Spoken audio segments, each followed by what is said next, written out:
In this problem, we are to solve for the variable in each of the following equations. The first of which is b plus 9 equals 12. To solve for b, I need to get b by itself and a number on the right-hand side. So because there's a plus 9 here on the left-hand side, and I don't want the left-hand side to have a plus 9, what I'll do is the inverse of adding 9, which is to subtract 9. And if you do it to the left-hand side, you have to do it to the right-hand side. On the left-hand side, you have b. Positive 9 subtract 9 gives you 0.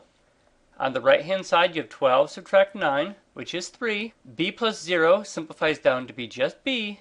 And on the right-hand side, we had just 3. So the solution would be b equals 3. To check my answer, I'm going to take the original equation, b plus 9 equals 12. And where I see b, I'm going to be replacing it with 3. So replacing b with my solution I found here, that gives me 3 plus 9 equals 12. 3 plus 9 is 12. So this leaves me with a true equation, 12 equals 12. So this is the b value for which this would be a true statement. So back to MathAS, I'm going to click in the white field here where it says b equals, and I'm going to type 3. For the next problem, we have t subtract 9 equals 12. Much like the last problem, my goal is to solve for t, which means to get t by itself on the left-hand side and to have a number on the right-hand side. Because I have a subtract 9 on the left-hand side and I don't want that in my final answer, I have to do the inverse of subtracting 9, which is to add 9. But if you add 9 to the left-hand side, you have to add 9 to the right-hand side. Doing this gives you t. Negative 9 and positive 9 make 0. On the right-hand side, you have 12 plus 9, which is 21. T plus 0 simplifies to be just t, so you have t equals 21.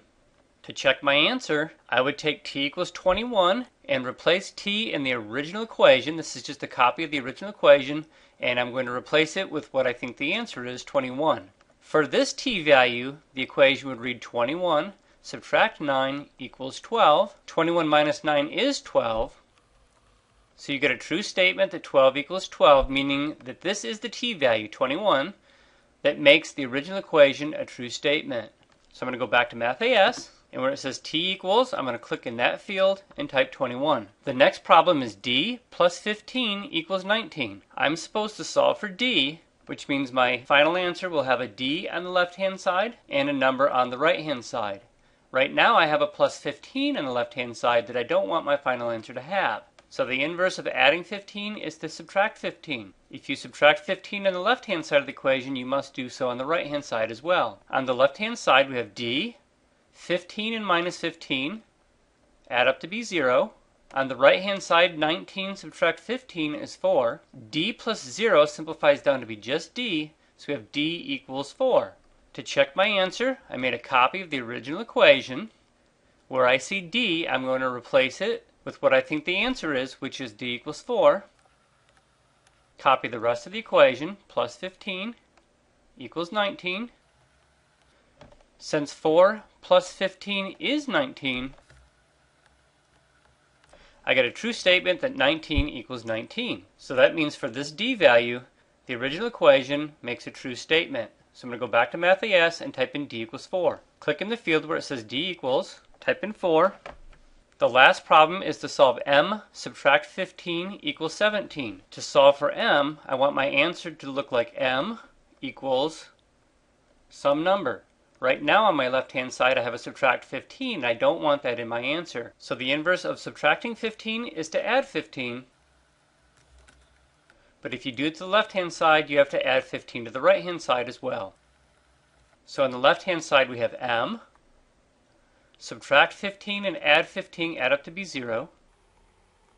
Copying the equal sign. 17 plus 15 is 32. M plus 0 simplifies down to be m. So you have m equals 32. To check your answer, make a copy of the original problem. Replace the variable, in this case m, with the number that you think is the answer. So I'm going to replace m with 32. Copy the rest of the equation. Since 32 subtract 15 is 17, you get a true statement that 17 is equal to 17. So for this value of m, the original equation would make a true statement. So that's the solution. So I'm going to go back to MathES and type in m equals 32. Click in the box where it says m equals, type in 32. You should see a submit button in MathES to submit your answer. Submitting my answer, MathES puts green check marks on all 4 parts of the problem, indicating that I got full credit on each of them.